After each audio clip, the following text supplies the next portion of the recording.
When children make up a story, perhaps using their toys, I think it's good to recognise that all stories are special. Sometimes you can say, shall we make that story into a book? And write what they tell you, and let them draw the pictures.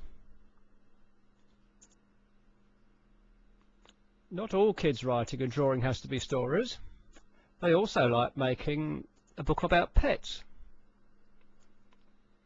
The Red Book, My Toys.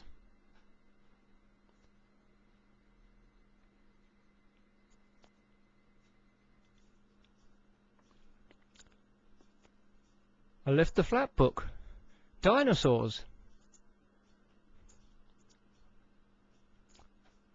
Lift the flap and it tells you what they eat, plants,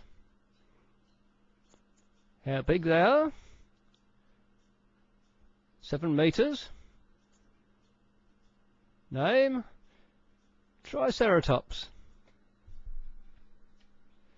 But identical twins exposed to the same influences will have different tastes.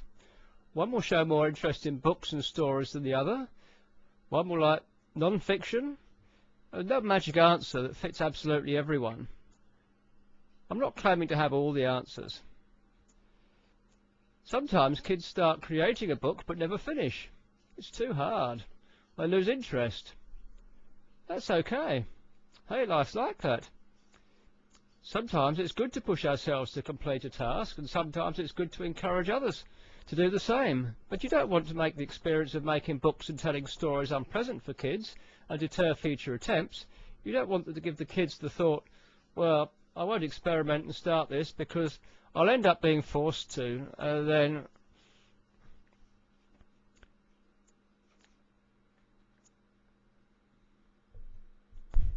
I can think of a number of novels I've started reading and never finished. And I've started writing a number of books, and they're still in progress 10 years later. I have finished some, though. These are all books that are in various stages of planning, researching and getting there. But life's short, and I guess some may get abandoned, but I won't be losing any sleep over it. Even for teenagers, teachers set them the task of writing a story and writing it well, and it gets too hard by halfway. But I'm not surprised. Professional writers and authors take weeks, months, years to even write a short story, to let it rest, revisit it, make changes, edit and perfect it.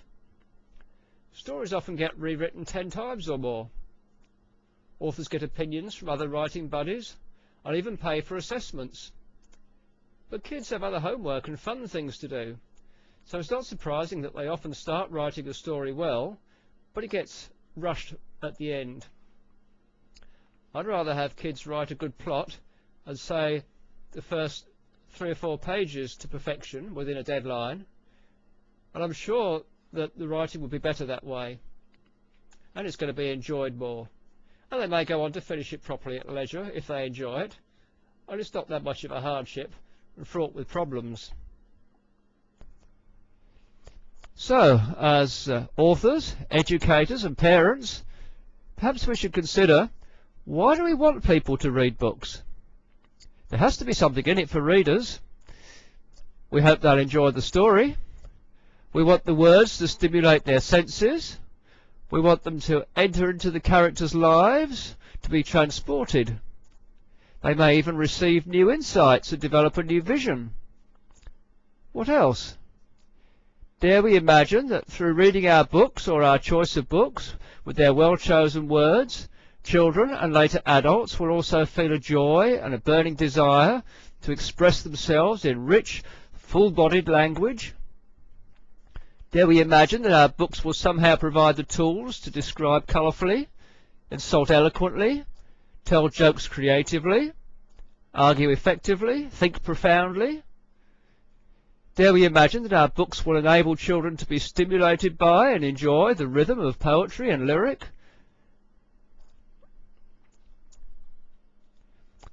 That somehow our books will enable the child to record thoughts and experiences with the power of evocative language, to dance freely to the music of their innermost soul? If only it were that simple. How many of our books does it take?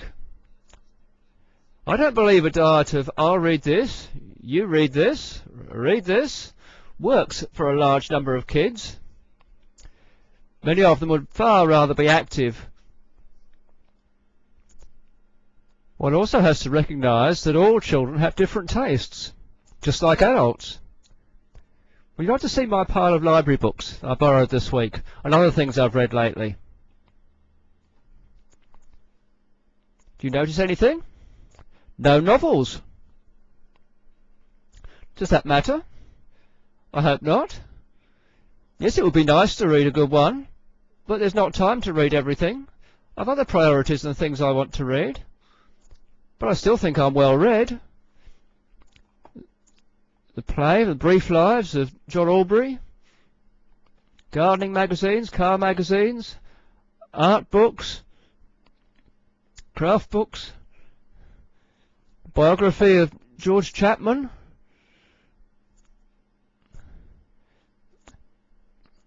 origins of the English imagination, all good stuff to me.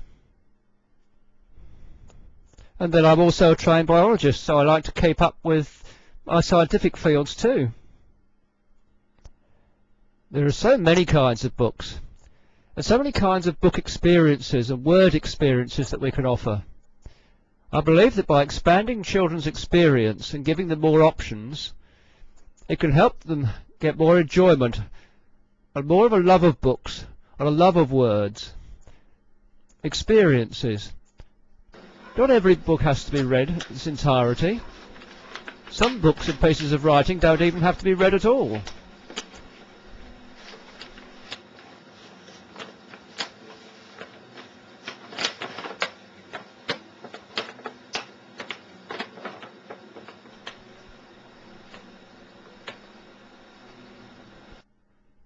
This book is in French, and I don't read French fluently, but it's still a lovely book to have, to experience.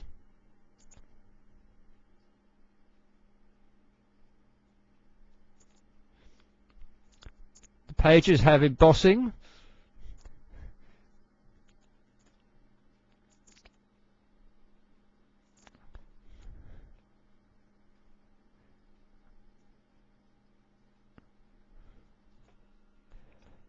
And here's another little book in French. I think it's absolutely wonderful.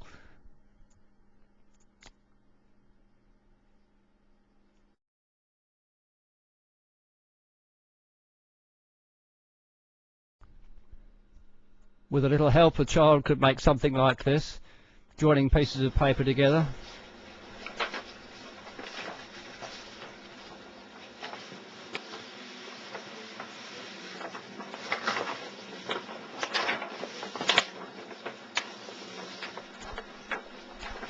And I hope you'll let me show you some more things.